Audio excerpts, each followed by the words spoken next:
आज बोर्ड का एग्ज़ाम है और सुमित अपने एग्जामिनेशन हॉल में इस बात से परेशान है कि कैसे एग्ज़ाम का वो क्वेश्चन सिलेक्शन करे और कैसे टाइम पे ख़त्म कर पाएगा। वहीं मेघा बहुत ही खुश है क्योंकि उसे पता है कि उसका एग्ज़ाम अच्छा गया है और उसने क्वेश्चन को अच्छे तरह से सेलेक्ट किया है, अपना टाइम सेविंग टेक्निक को फॉलो किया है। तो आइए देखते हैं कि सुमित भी कैसे इस तरह से बिना टेंस हुए अपने एग्ज़ाम को कंप्लीट कर सकता है और वो भी खुश हो सकता है मेघा की तरह।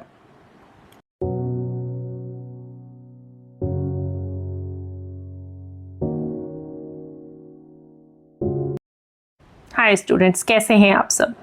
यस, कोई टेंस होने की तो ज़रूरत ही नहीं है। मुझे पता है आप सबके प्री बोर्ड चल रहे हैं, कोई अपने प्री बोर्ड के प्रिपरेशन में लगा हुआ है और बोर्ड्स तो सर पे है ही, बट उसे एक्स्ट्रा टेंशन के जैसा नहीं लेना है। कुछ ऐसे टेक्निक्स को फॉलो करेंगे तो आपका एग्ज़ाम बहुत ही फ्लुएंटली बहुत अच्छा जाएगा और ऑब्वियसली मार्क्स तो अच्छे आएंगे ही आएंगे। यहाँ पर जब हम टेक्निक्स की बात करते हैं तो पहले एक दो बातें हम लोग डिस्कस कर लेते हैं कि जो आपका सिलेक्शन होता है क्वेश्चन में, सेक्शन ए में जो होता है वो ऑब्जेक्टिव क्वेश्चंस होते हैं और ऑब्जेक्टिव क्वेश्चन में बहुत ज़्यादा टाइम चला जाता है किसी किसी बच्चों का। तो रीडिंग टाइम में आप थ्योरेटिकल क्वेश्चन पे फोकस करो कि कौन सा थ्योरेटिकल क्वेश्चन है सेक्शन ए में, उसको सॉल्व करो। और जो ऐसा क्वेश्चन है जो ट्रिकी क्वेश्चन है, लेंदी है या टाइम टेकिंग क्वेश्चन है, उसको आप अवॉइड करो। पहले आप सेक्शन बी, सेक्शन सी, मैं तो कहूँगी कि सबसे पहला सेक्शन डी और ई को कंप्लीट करो ताकि उसमें जो क्वेश्चंस होते हैं वो ज़्यादा मार्क्स के क्वेश्चन होते हैं और कम लेंदी होते हैं। तो उन क्वेश्चन को पहले आप कंप्लीट करोगे, फिर आप सेक्शन ए पर आएंगे बाद में, सबसे लास्ट में सेक्शन ए को कंप्लीट करो।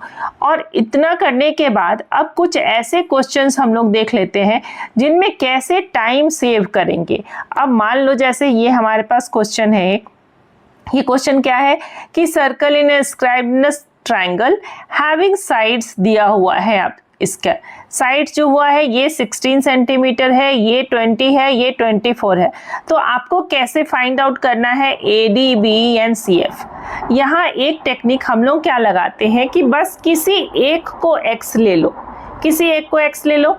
अब अगर ये x हो जाएगा तो ये क्या हो जाएगा, 24 माइनस एक्स हो जाएगा, बिकॉज पूरा टोटल 24 है। और ये भी क्या हो जाएगा, ये भी x हो जाएगा। ठीक है, अब देखो ये 24 माइनस एक्स है तो ये वाला भी पार्ट क्या हो जाएगा, 24 माइनस एक्स हो जाएगा, है ना। अब देखो आपके पास कि क्या आ गया, एफ सी रह गया। एफ सी को आप क्या लिखोगे, 24 माइनस एक्स ये है और ये पार्ट क्या हो जाएगा, 20 माइनस, अब देखो यहाँ हो जाएगा 20 माइनस 24 माइनस एक्स। ठीक है, और अगर ये एफ सी है आपका, है ना, अगर ये एफ सी है आपका तो सी भी तो वही हो जाएगा, सी भी सेम हो जाएगा क्योंकि टेंजेंट है यहाँ। तो उसको भी सी को क्या लिख लेंगे, 20 माइनस ये 24 और x बाहर आकर के प्लस हो जाएगा। तो ये कितना हो जाएगा, -4 प्लस एक्स। यस, मुझे भी पता है कि लेंथ नेगेटिव नहीं होता है। ठीक है, अब चलिए अब देखते हैं हम लोग क्या, अभी तक आप लोगों ने कमेंट बॉक्स में लिख करके बताया नहीं कि कितना आएगा। देखते हैं किसका आंसर सही आता है। फटाफट जरा सॉल्व करके बताओ कमेंट बॉक्स में कि इसका आंसर क्या आने वाला है। ठीक है, अब चलिए यहाँ क्या कर लेंगे हम लोग को C मिल गया है और EB कितना है, x है। चलिए लिख लेते हैं, यहाँ पर एक इक्वेशन ये हो गया और EB हो गया हमारा क्या, x। अब क्या कर लेंगे, यहाँ पर हम लोग लिखेंगे -4 plus x is equal to, ये टोटल कितना है CB, वो है 16। तो 2x इज इक्वल टू क्या हो जाएगा, 16 प्लस 4, तो इज इक्वल टू, अब यहाँ पर x आपको कितना मिल जाएगा, यहाँ मैं करके दिखा देती हूँ। x इज इक्वल टू क्या हो जाएगा, 20/2, तो ये 10 सेंटीमीटर। अब देखो यहाँ पर कितने आसानी से आप सब साइड बता सकते हैं। यहाँ x मिल गया आपको 10 सेंटीमीटर, तो ये अगर 10 है तो ये भी 10 हो जाएगा। ठीक है, ये 24 माइनस एक्स है तो 10 माइनस 24 माइनस 10 कर लेंगे तो ये कितना हो जाएगा, 14 हो जाएगा। ये 14 है तो ये पार्ट भी 14 हो जाएगा। और यहाँ गिवन है FC, तो FC कितना हो जाएगा, 20 माइनस 14, तो ये 6 हो जाएगा। अब देखो कि आसानी से आपने सबको सॉल्व कर लिया, तो थोड़ा एक टेक्निक अपना खुद का बनाओ। पहली बात तो मैथ में कंसेप्ट को क्लियर रखो, जितना अच्छे से मैथ को समझ के रखोगे उतना आसानी से आप क्वेश्चन को सॉल्व कर पाओगे। एक और क्वेश्चन देख लेते हैं जिसमें कैसे हम टेक्निक की वजह से वहाँ पर अपना टाइम सेव कर सकते हैं। इस टाइम सेविंग टेक्निक से जैसे हम लोग अब इस क्वेश्चन को सॉल्व करेंगे, देखो कमेंट बॉक्स में लिख करके बताओ कि किसको लगता है कि ये क्वेश्चन आसानी से सॉल्व हो जाएगा, और अगर फटाफट आंसर दे सकते हो तो लिख कर दिखाओ। और कौन ऐसा है जिसको लगता है कि ये क्वेश्चन हार्ड है, वो भी कमेंट बॉक्स में लिख करके बताओ कि हार्ड है, और फिर मेरे आंसर के बाद बताना कि ये हार्ड था या इजी था। चलिए अब देख लेते हैं इसको कि कैसे सॉल्व करेंगे। यहाँ है कि find the perimeter of the shaded region. तो पहला ये देखो ध्यान से, कभी कभी बच्चे क्या करते हैं कि फटाफट बिना क्वेश्चन को अच्छे से समझे हुए बनाना स्टार्ट कर देते हैं, और वो अपना टाइम जो है आधा से ज्यादा जब लगा गए होते हैं तब देखने जाते हैं कि अच्छा ये नहीं पूछ रहा था, ये पूछ रहा था।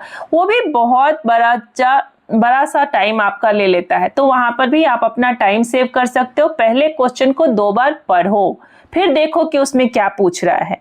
ठीक है, अब देखो यहाँ जो क्वेश्चन में बोल रहा है find the perimeter of shaded region, तो शेडेड रीजन का सराउंडिंग, पेरीमीटर क्या होता है, सराउंडिंग। यहाँ ये हाफ सर्कल है, सेमी सर्कल है यहाँ पर, और ये इसका एक और पार्ट है सेमी सर्कल का। तो ये जब 2 सर्कल मिल गया तो क्या हो जाएगा, यहाँ पर 2 पाई r हो जाएगा। इसको हम लोग कैपिटल R से लिख लेते हैं।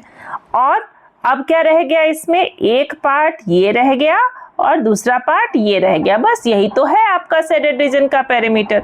और ये क्या कहता है कि ये एक सर्कल आधा और ये सेमी सर्कल 2 मिलकर के कितना हो गया, 2 पाई r, स्मॉल r ले लेते हैं इसको।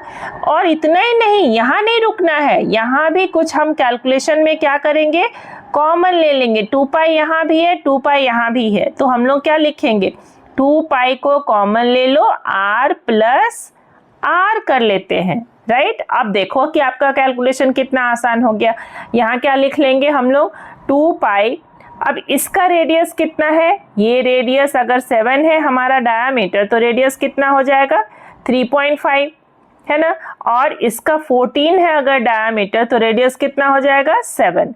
तो अब क्या करेंगे हम लोग, 2 मल्टीप्लाई कर लेते हैं हम लोग, 2 multiplied by 22/7 and multiply r plus r, बहुत आसानी है। तो 3.5 एंड प्लस 7 लिख लेते हैं। चलिए 3.5 प्लस 7। तो अब देखा आपने कि ये जो आंसर था वो कैसे सॉल्व कर सकते हैं हम लोग, इज इक्वल टू क्या लिखेंगे, 2 इंटू 22। अभी भी कैलकुलेट मत करो, देखो कि कितना आसान हो जाएगा कैलकुलेशन। यहाँ 7 है और यहाँ क्या है, 10.5, और 10.5 जो होता है वो क्या हो जाता है हमारा, ये 7×5 जो होता है 35। ठीक है, तो ये हो जाएगा 1.5। राइट, अब ये 1.5 अगर मिल गया तो अब बताओ कि यहाँ पर कैलकुलेशन कैसे आसान होगा। यहाँ 1.5 को मल्टीप्लाई कर देंगे हम लोग 2 से, तो वो क्या हो जाएगा, 3। यस, और 3 इंटू 22, आसानी से आ गया ना, 66 सेंटीमीटर। तो इस तरह से आप अपना टाइम सेव कर सकते हैं और सुमित के जैसा टेंशन में नहीं रहेंगे, मेघा के जैसे एकदम से हंसते खिलखिलाते अपना बोर्ड एग्जाम दे करके आएंगे। तो किन किन को लगा कि ये वीडियो उनके काम आया तो प्लीज़ कमेंट बॉक्स में लिखें और अपने दोस्तों के साथ शेयर करना ना भूलें। सब्सक्राइब नहीं किया है तो प्लीज़ सब्सक्राइब करें, क्योंकि मैं लेकर के आ रही हूँ आपके लिए ऐसे ही कुछ आसान से टिप्स, शॉर्ट्स में भी और वीडियोज़ में भी।